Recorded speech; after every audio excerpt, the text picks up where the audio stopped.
என்னோட name Lavanya.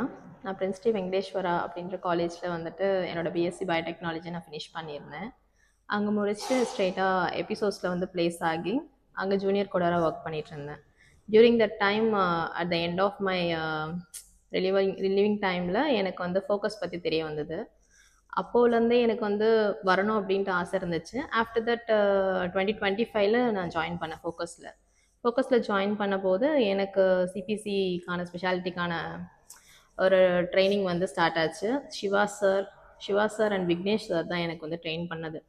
Siva sir வந்து ரொம்ப நல்லாவே எக்ஸ்பிளைன் பண்ணுவாங்க. ஒரு சின்ன சின்ன விஷயம் கூட வந்துட்டு ரொம்ப ஈஸியாக புரிஞ்சுக்கிற அளவுக்கு எக்ஸ்பிளைன் பண்ணி அந்த ஒரு டஃப்னஸ்ஸையே வந்துட்டு ரொம்ப ஈஸியாக கொண்டு போனாங்க. And Vignesh sir the same thing.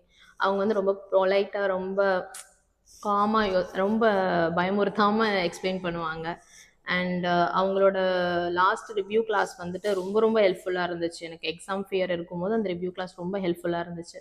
அது முடிச்சுட்டு சிபிசியில் வந்துட்டு 88% நான் ஸ்கோர் பண்ணியிருந்தேன். ஆஃப்டர் தட் பிளேஸ்மெண்ட்காக ராம் சார் வந்து ரெஃபர் பண்ணியிருந்தாங்க. ராம் சார் வந்துட்டு from 18th to till date வரைக்கும் எங்களை ஃபாலோ பண்ணி எங்களுக்கு வந்து அவ்வளோ மோட்டிவேட் பண்ணி, ஈவன் நாங்கள் கொஞ்சம் லோ ஆனால் கூட அவ்வளோ தூரம் எங்களுக்கு வந்து சப்போர்ட் பண்ணி இப்போ நான் வந்து ஆப்டமில் வந்து ப்ளேஸ் ஆகிருக்கேன். ஆப்டமில் வந்து 4.2 எல்பிஏக்கு வந்து நான் ப்ளேஸ் ஆகிருக்கேன். டாப் மோஸ்ட் ஸ்பெஷாலிட்டியில் நான் ப்ளேஸ் ஆகிருக்கேன். நான் ஏன் வந்து ஃபோக்கஸ் நான் ரெக்கமெண்ட் பண்ணுவேன் அப்படின்னா, இங்கே வந்துட்டு ஒரு நாலேஜபிளான ஃபேக்கல்ட்டி அலாங் வித் தட் வந்துட்டு ஒரு ப்ராப்பரான ட்ரைனிங் இங்கே வந்து ப்ரொவைட் பண்ணுறாங்க along with that placement. So I am so satisfied with this experience with focus. Thank you.